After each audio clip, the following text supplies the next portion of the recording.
could have been far worse than this. In fact, my people and I expected death sentences for all the accused. My husband has been fighting for the liberation of the African people, for the working harmoniously of all the racial groups in this country. I shall never lose hope, and my people shall never lose hope. In fact, we expect that the work will go on. Cette année-là, les principaux leaders et des milliers de militants sont en prison, en exil ou bannis. Winnie Mandela est condamné à l'exil intérieur, assigné à résidence à Soweto. L'opposition blanche est réduite au silence. Bram Fischer, l'avocat des leaders de l'ANC, condamné à la prison à vie pour communisme. Malade d'un cancer, il mourra en prison 10 ans plus tard. John Harris, éducateur et président du comité olympique non racial, pendu pour avoir fait exploser une bombe en gare de Johannesburg. Albie Sachs, avocat, communiste, militant de l'ANC, arrêté et mis au secret sans jugement pendant 17 mois. Hélène Joseph, leader du mouvement des femmes, filmée ici en cachette par une équipe de télévision française, assignée à résidence.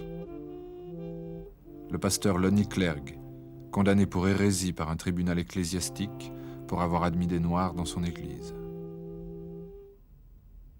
Le pasteur Beyer Snodé, ancien membre de l'extrême droite afrikaner, banni pour 5 ans pour avoir rejoint les militants anti-apartheid.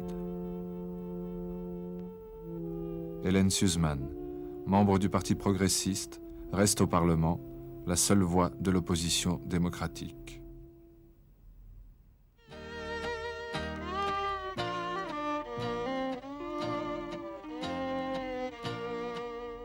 Pour les autres, la vie continue.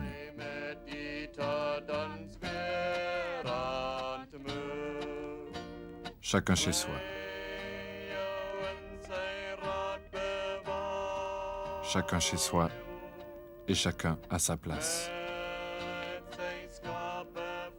Pour les afrikaners, les années 60 sont des années de succès et de revanche.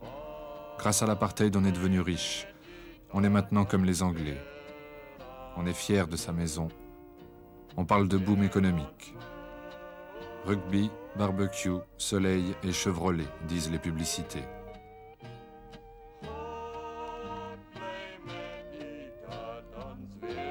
Le bonheur des Blancs d'Afrique du Sud.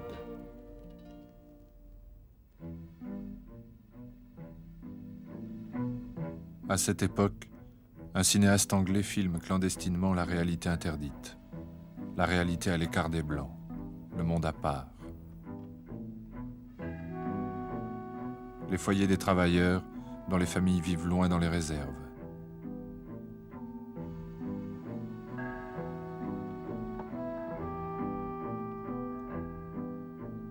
Ils sont mineurs, ouvriers ou domestiques. Petite scène parmi d'autres. Eux sont noirs. Le chauffeur est blanc.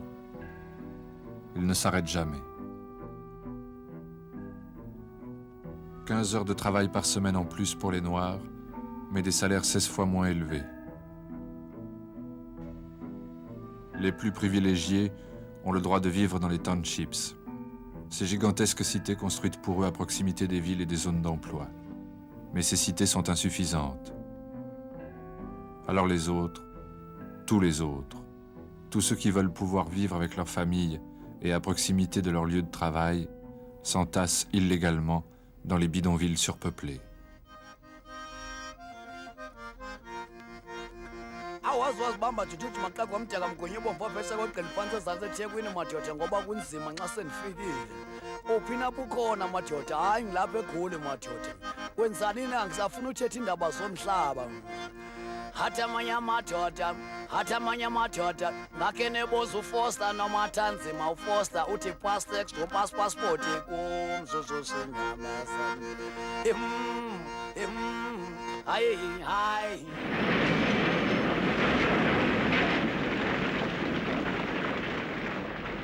Et alors, sans cesse, c'est la chasse aux squatteurs. Sans cesse, les bulldozers remettent de l'ordre et renvoient les hors-la-loi dans leurs terres. C'est un incessant chantier de population déplacée ou reconduite dans les réserves, dans des camps de transit. Depuis 20 ans, 2 millions de personnes déplacées, 4 millions arrêtés pour infraction au passeport obligatoire, 7 000 prisonniers politiques, souvent sans procès. À l'ONU, Oliver Tambo, compagnon de Mandela, l'un des rares leaders de l'ANC à avoir échappé à la prison, en exil depuis 10 ans. We have tried to ask that that assistance should be given in such a way that we can solve the problems peacefully. That has not been forthcoming.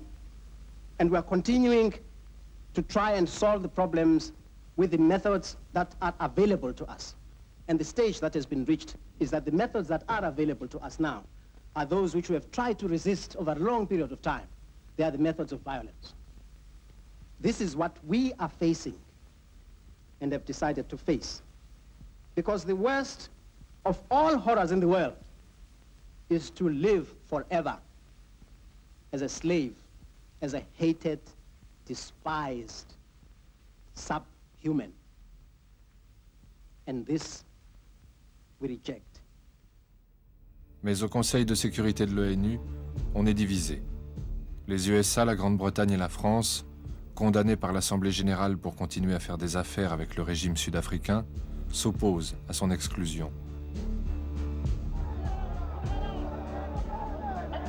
En 1973, à Johannesburg, à Durban, des grèves éclatent. Grèves sauvages et sans leader visible.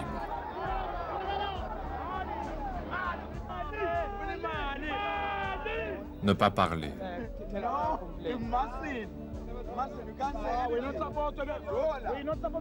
Surtout ne pas parler. Ne pas être repéré. On se méfie des caméras. Et des micros. John Balthazar Verster, ancien membre du mouvement pro-nazi pendant la guerre et fier de ses années de prison pour activité terroriste. Premier ministre depuis 8 ans. Reçu en Europe par les chefs d'État, accusé par l'opinion.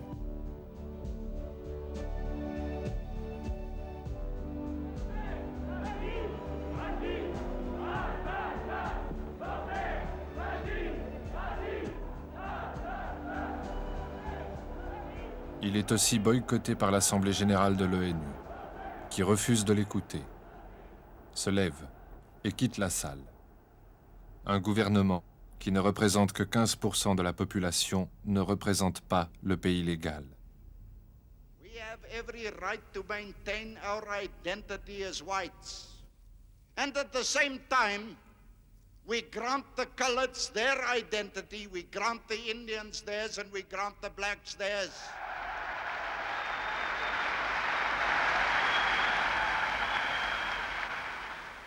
And yeah, we in the National Party have taken our stand, and we have said not only to South Africa and its people, but we have said it to the world, we have said it to the leaders of the world, we have said it in the glass palace of UNO, that we whites in this country have a right to maintain our white identity under all circumstances.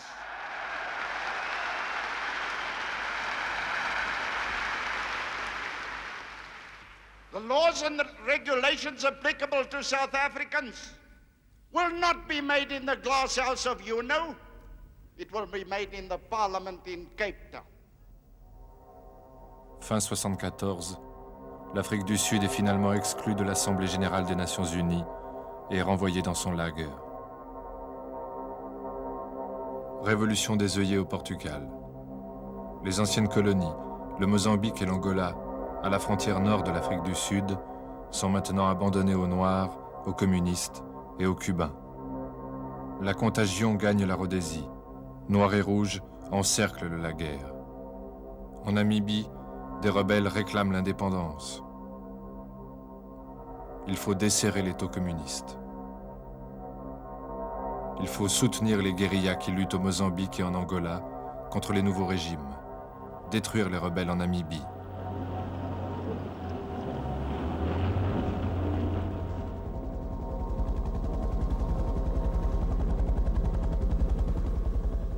faut faire la guerre. 16 juin 1976. À Soweto, des groupes de jeunes se rassemblent pour protester contre l'obligation de l'enseignement en langue afrikaner.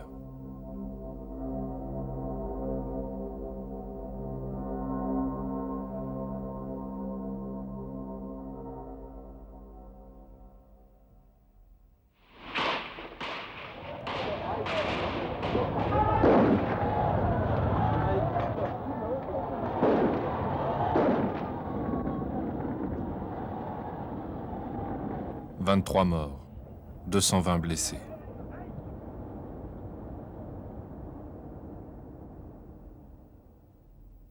Cette image bouleverse l'opinion mondiale.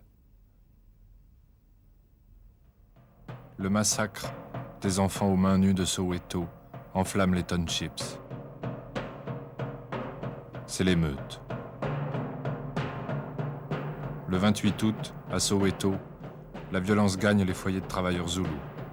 Furieux des troubles dans les townships voisins, ils s'attaquent, avec leurs armes traditionnelles, à ceux qui les empêchent de se rendre au travail. Mais on parle de provocation. On parle de la curieuse passivité de la police.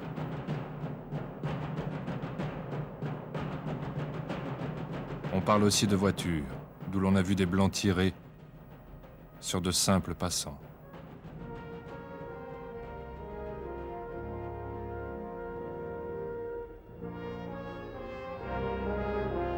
Les émeutes gagnent les grandes villes.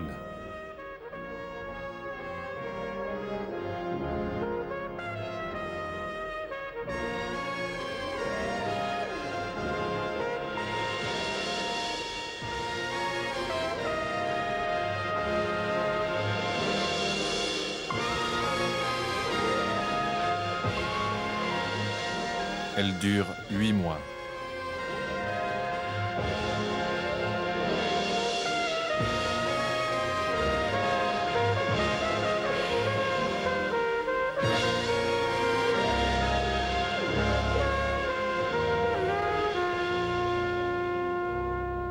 La lutte des Noirs est maintenant conduite par une nouvelle génération de leaders.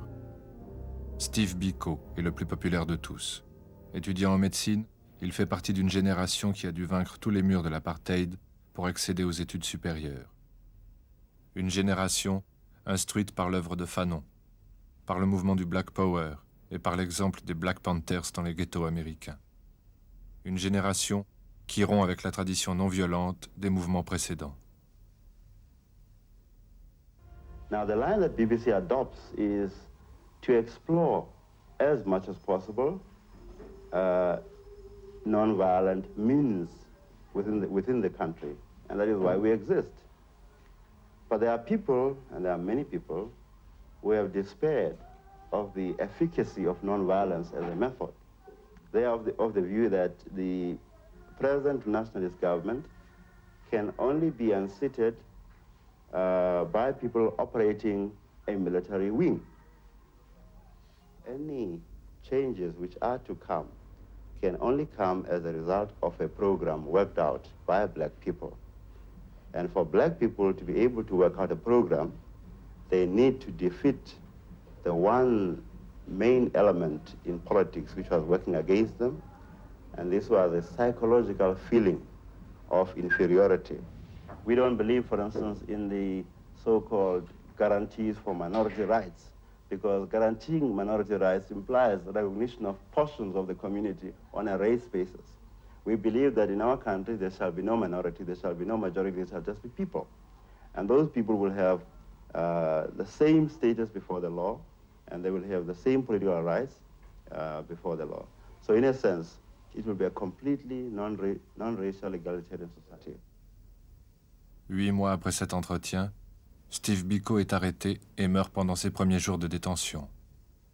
Selon la version officielle, il menait une grève de la faim et ses gardiens l'auraient trouvé pendu dans sa cellule. Mais le rapport d'autopsie prouvera que Steve Biko n'est pas mort de pendaison, mais de coups violents portés à la tête, abandonné dans le coma et sans soins pendant 3 jours.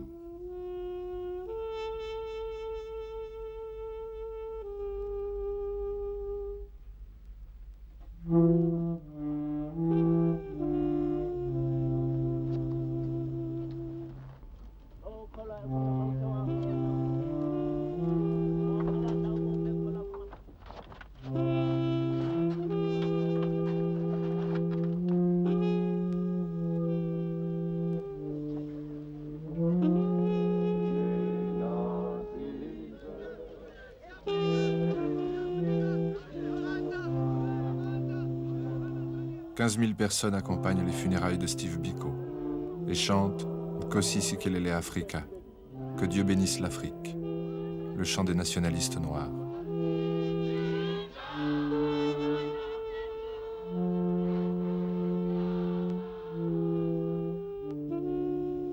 Somebody says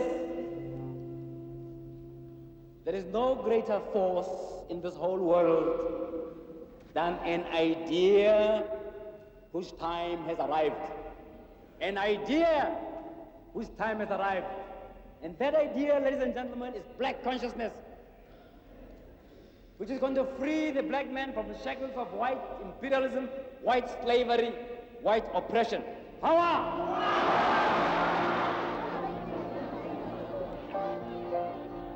2 mois plus tard, les Nations Unies mettent l'embargo sur les livraisons d'armes destinées à l'Afrique du Sud.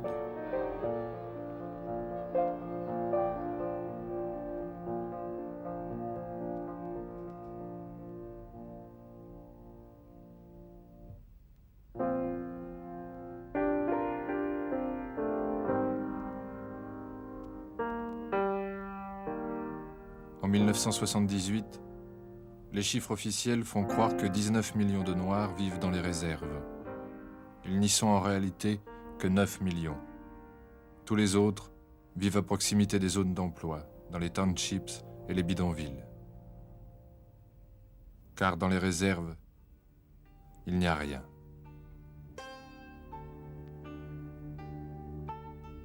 Pas d'industrie, pas d'emploi, pas de ressources. 7 familles sur 10 vivent en dessous du seuil de pauvreté. Les terres sont pauvres, usées. Les villages insalubres. Les troupeaux maigres.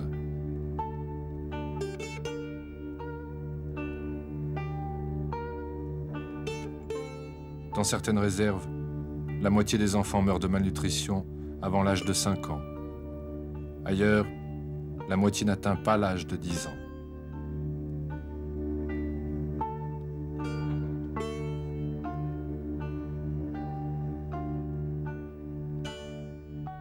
Quatre réserves sur 9 ont accepté l'indépendance, mais les autres refusent, et notamment la plus grande, le KwaZulu, dirigé par le chef Buthelezi. To get anywhere, to get any crumbs, if I may so call them, for my people, I have got to operate with them, in other words, cooperate with them. However abhorrent I may feel the philosophy behind their experiments is to me, personally. Buthelezi est un personnage ambigu. Chef des Zoulous, il bloque par son refus le processus du grand apartheid. Mais Buthelezi vise aussi au leadership des Noirs. Et il a créé le mouvement de l'Inkatha, hostile au Pan African Congress, au Parti communiste et à l'ANC. Un mouvement qui compose avec les intérêts du pouvoir blanc. Alors sa présence aux funérailles du leader du Pan African Congress passe pour une provocation.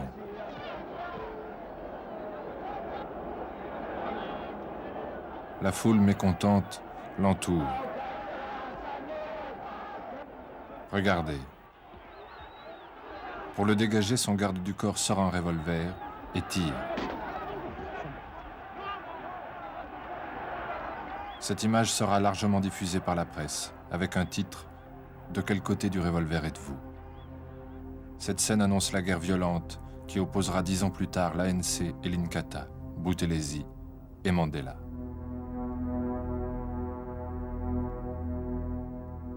Dans la cour du bagne de l'île Robben, les pionniers cassent des pierres à longueur de journée.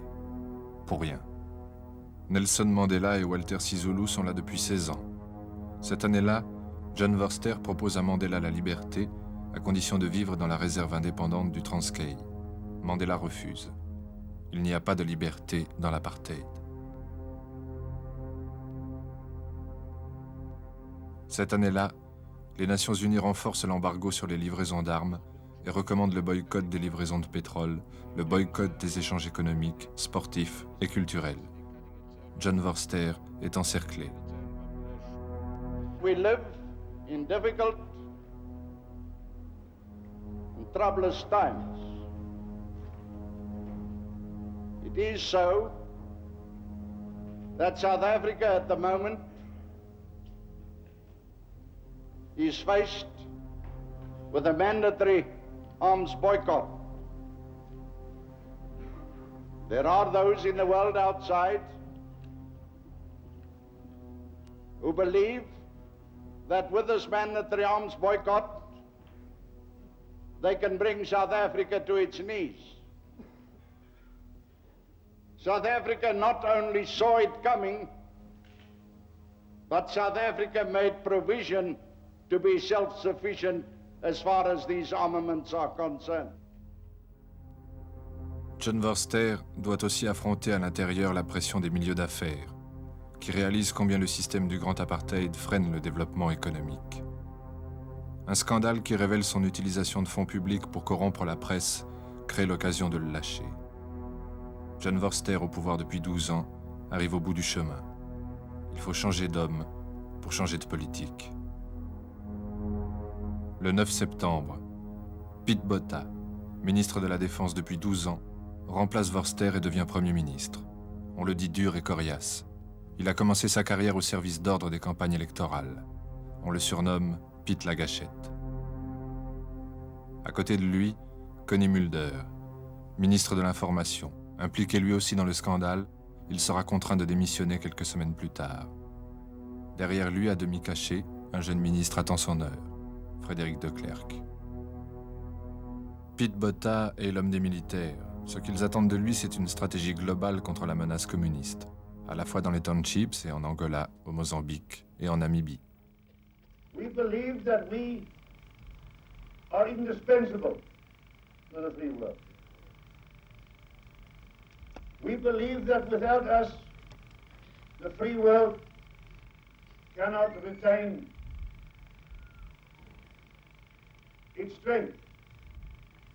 We believe that without South Africa, the free world will lose the fight against Marxism and tyranny.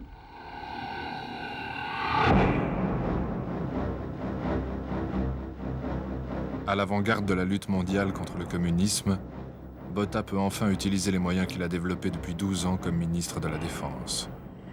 Le contingent a été multiplié par 4, les crédits d'armement par 20.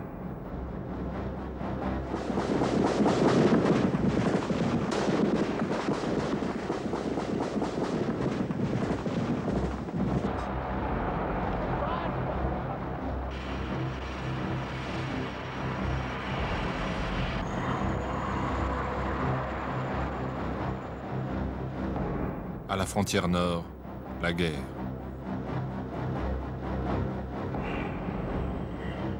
À l'intérieur, les réformes. Relâcher le contrôle des déplacements de population. Libérer les emplois. Autoriser les organisations professionnelles et les syndicats. Améliorer la formation d'une main-d'œuvre qualifiée. Mais des réformes, ce n'est encore ni la justice, ni la liberté. En 1979, c'est encore 165 morts et 500 blessés, pour la plupart des enfants, qui maintenant donnent l'exemple de la résistance.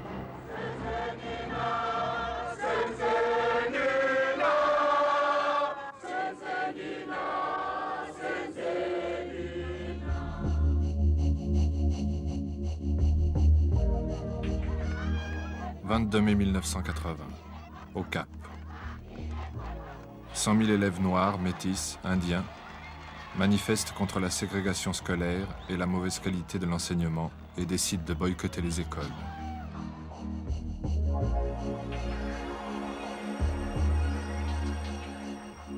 Les mois suivants, des centaines de petites associations naissent pour soutenir la résistance dans la vie locale, encouragées par les églises.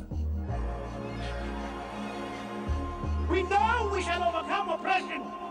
We know we shall overcome injustice and exploitation. We shall overcome. We shall overcome because your cause is a just cause. Because your cause is a righteous cause. And you will overcome. Freedom must come. Les premières fissures dans le mur de l'apartheid sèment l'espoir et la révolte. Mais ils sont trop jeunes pour attendre. Ils sont une génération sacrifiée. Malangu, membre de la branche armée de l'ANC, 20 ans, condamné à mort et pendu. Tsosobe, 26 ans. Tshabangu, 26 ans. Moïse, 25 ans. Tous les trois arrêtés et jugés pour l'attaque d'un commissariat de police. Tous les trois ont rejeté l'accusation. Tous les trois condamnés à mort le 19 août 81. Et un rapport médical établira les coups et les blessures portés pendant les interrogatoires.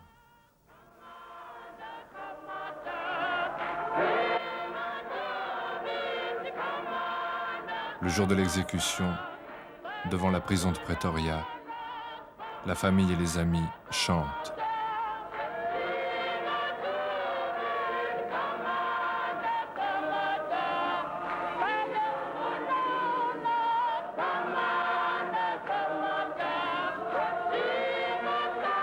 Ils chantent pour encourager les trois condamnés qui attendent là-bas, dans le couloir de la mort.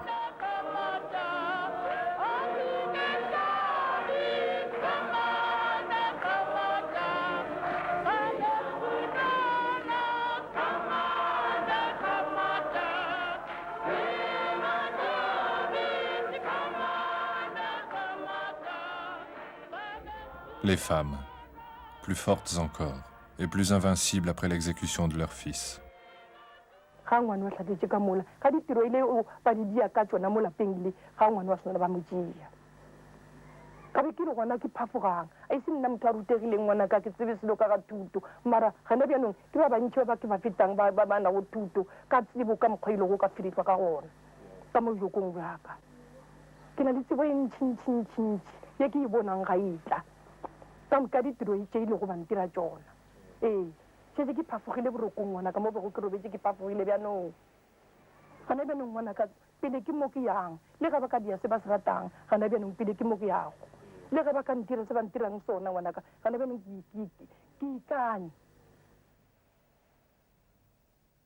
Nila Jet, médecin et militant des droits de l'homme, retrouvé pendu dans sa cellule, comme Steve Biko. Il est le 55e à mourir de cette façon.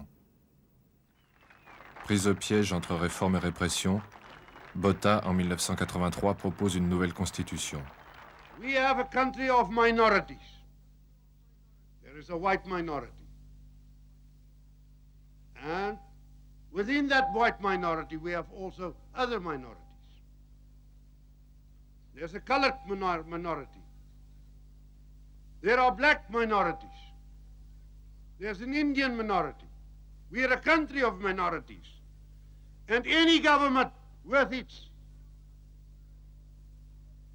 own will know that unless you are prepared to recognize and to take cognizance of the fact that this is a country of minorities, unless you are prepared to deal with that in a practical way, you cannot govern South Africa properly. Minorité des minorités, 4 millions d'Indiens et de Métis gagnent le droit de vote. Mais au Parlement, composé dorénavant en 3 chambres séparées, blancs, indiens et métis, les 5 millions de blancs gardent la majorité. Pour les Noirs, la Constitution crée des gouvernements locaux, comme dans les réserves, pour administrer les townships et les bidonvilles. Ils sont 28 millions, mais ils sont toujours exclus de la communauté nationale.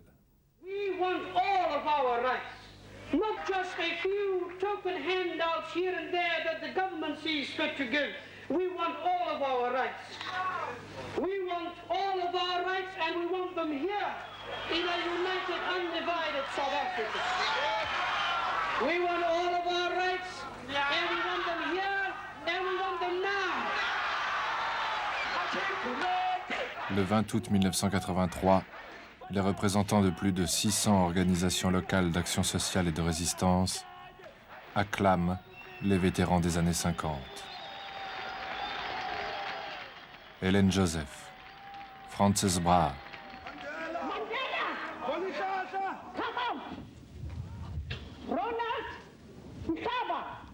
le nom de Mandela, emprisonné depuis 20 ans, devient le symbole de la résistance.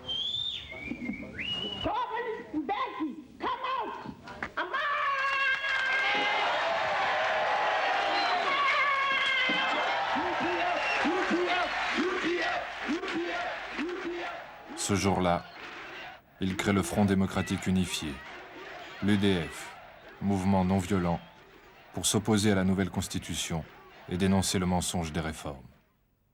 L'année suivante, Botha propose à Nelson Mandela d'échanger sa liberté contre l'arrêt de la lutte armée. Nelson Mandela refuse.